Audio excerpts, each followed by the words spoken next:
बोलिए, क्योंकि मनीषा के खुद के साथ धोखा हुआ है।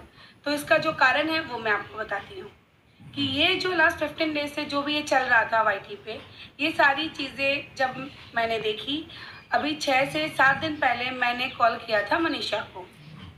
मैंने सामने से कॉल किया था मनीषा को और उसको पूछा पहले कि मनीषा तो कैसी है।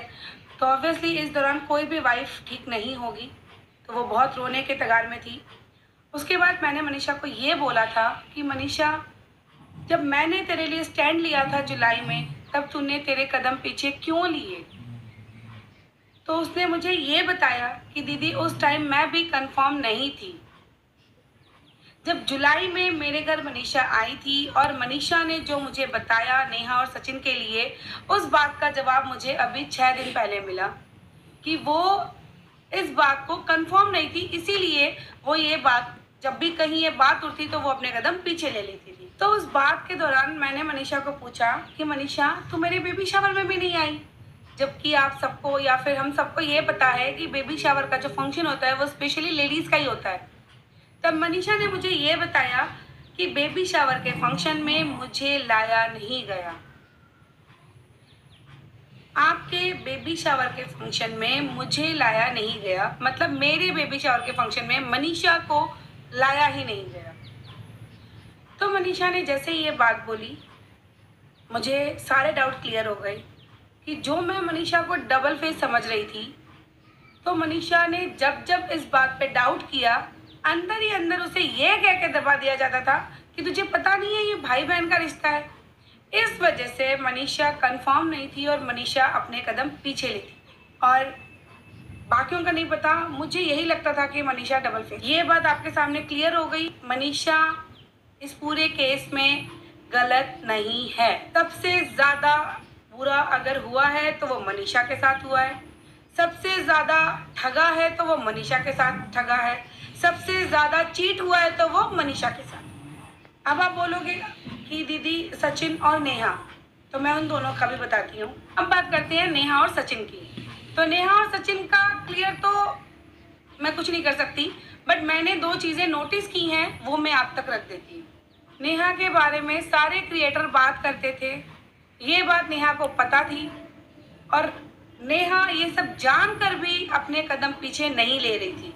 ये है नेहा का माइनस पॉइंट। और नेहा के टाइम मैंने नेहा को प्रॉपरली चैट में ये लिखा था कि नेहा, तेरे पीठ पीछे सारे क्रिएटर बातें करती है, एकमात्र मैं हूँ जो तेरे मुंह पे बोलती हूँ। तू अपने कदम पीछे ले ले, नहीं तो कहीं ना कहीं तेरी बदनामी निश्चित है।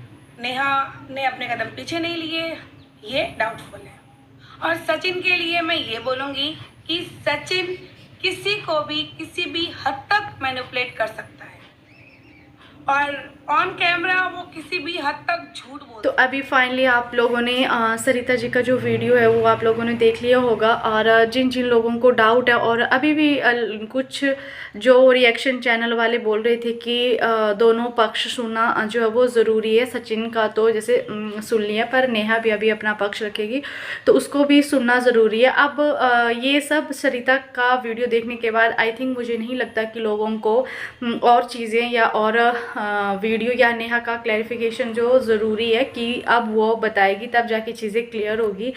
और मेरे को नहीं लगता है कि जिस तरीके से जो सरिता जी ने अपनी बातें रखी हुई है, मेरे को नहीं लगता कि इन्होंने कुछ भी गलत बोला और इन्होंने जो भी कहा बिल्कुल सच कहा है।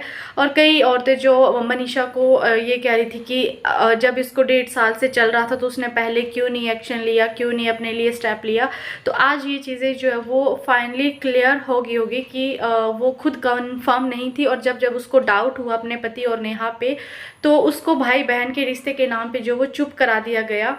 तो यही है ना कि जो लोग इंतज़ार कर रहे हैं नेहा की सच्चाई का, यार वो अपनी सच्चाई कहाँ से रखेगी।